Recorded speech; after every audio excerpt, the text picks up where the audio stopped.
Welcome to the College Investor Audio Show, where we talk about the biggest issues impacting millennial money, from student loan debt to side hustles to building wealth. We will show you how to get out of debt so that you can build real wealth for the future. Welcome to the show today. We are so honored that you are here with us as we talk about if you can actually get a borrower defense to repayment discharge if your college lied to the college rankings.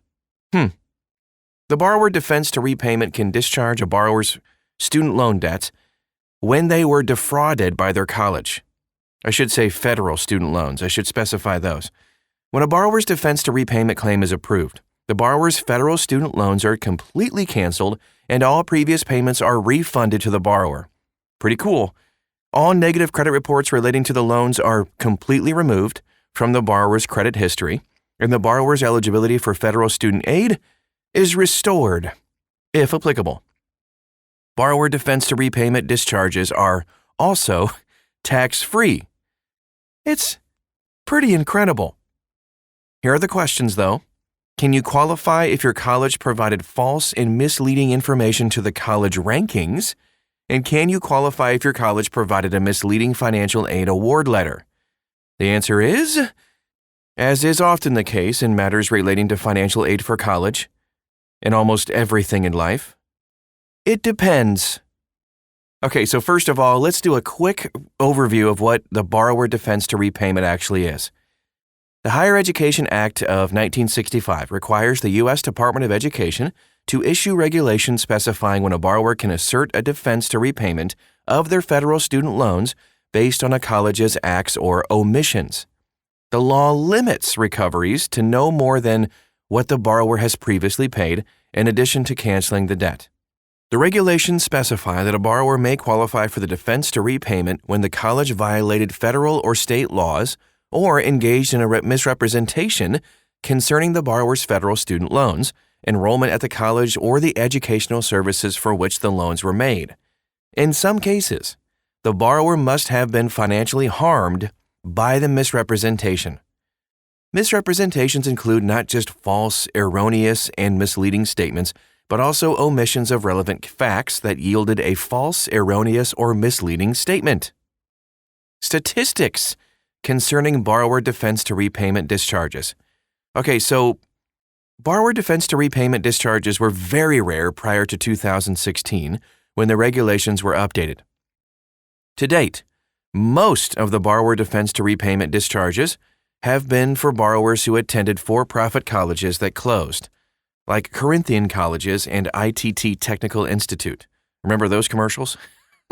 But nothing in the regulations limits the borrower defense to repayment discharge to just for-profit colleges or to closed colleges.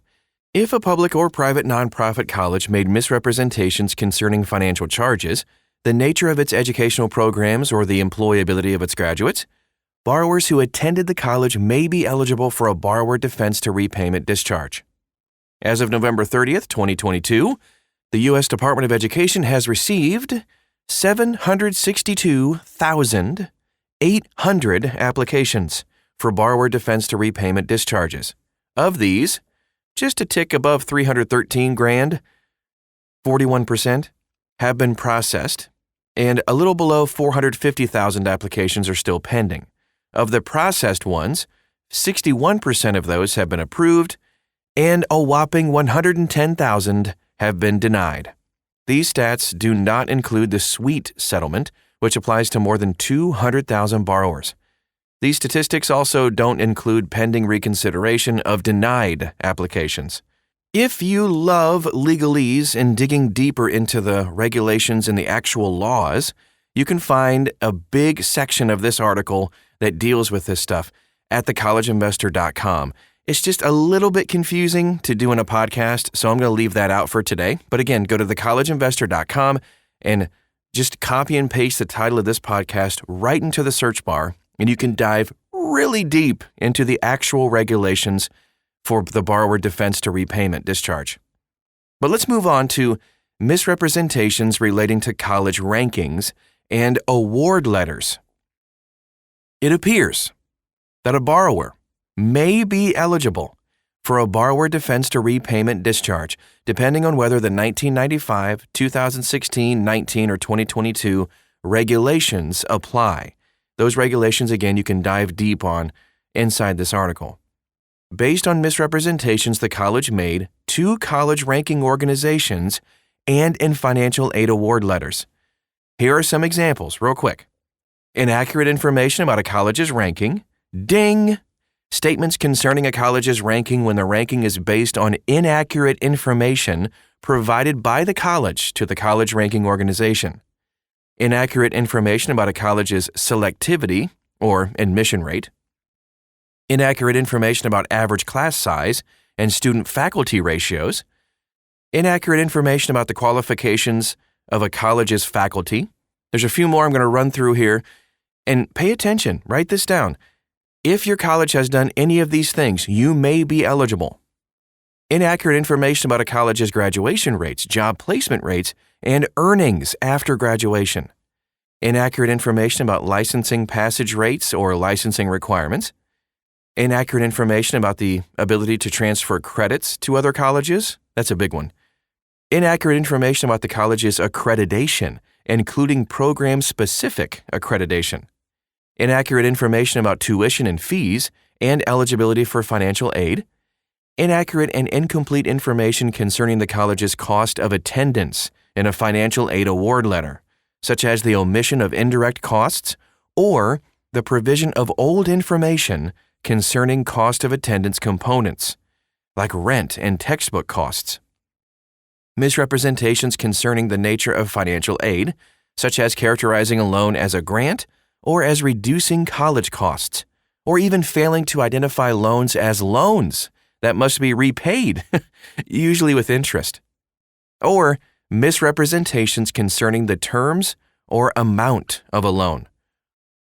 If any of these misrepresentations influenced you to enroll at the college or take out federal student loans, you might be eligible for a borrower defense to repayment discharge, even if you graduated from the college and even if you got a job. Very interesting.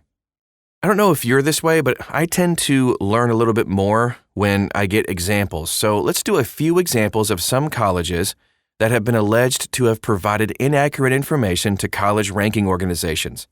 Some recent examples. Michael Thaddeus, a math professor at Columbia University, alleged that Columbia had provided inaccurate information concerning class size, the student-faculty ratio, the number of faculty with terminal degrees, the percentage of faculty who are full-time spending on instruction, and graduation rates. The University of Southern California, USC, withdrew the Rossier School of Education from the U.S. News & World Report graduate school rankings after it discovered that it had provided inaccurate data to the publication. A subsequent lawsuit alleges the university used misleading ranking information to attract students to its online degree programs. Temple University allegedly inflated student test scores and grade point averages to improve the rankings of its MBA program. The University of Oklahoma is alleged to have provided inaccurate information about the percentage of alumni who contribute to the college. This is crazy.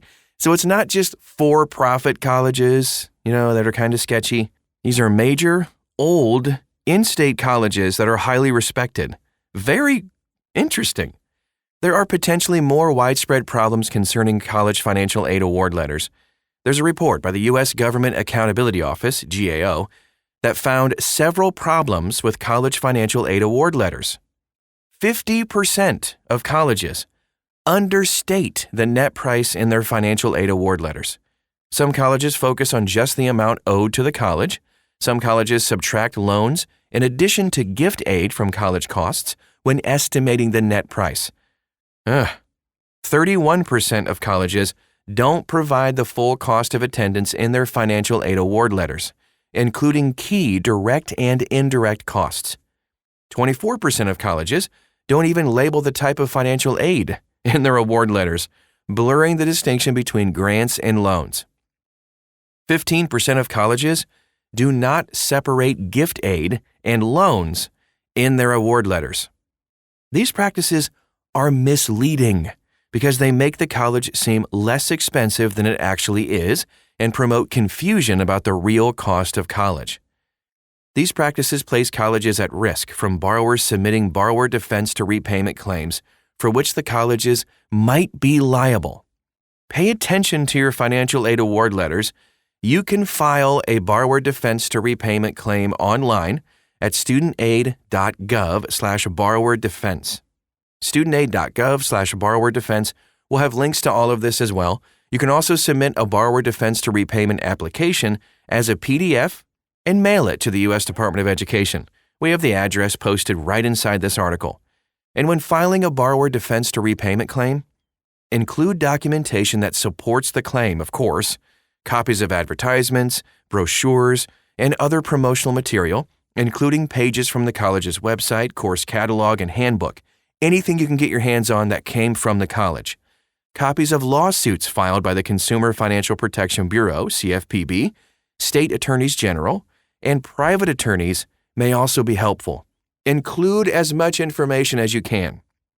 If you have any questions about this, you can actually call the U.S. Department of Education's Borrower Defense Hotline, and the number is at thecollegeinvestor.com. I'll give it real quick, 855-279-6207. You can file online, you can do all of the different stuff, and you can see everything you need to know about the borrower defense to repayment discharge at thecollegeinvestor.com. Just simply copy and paste the title of this podcast or just type it into the search bar at thecollegeinvestor.com.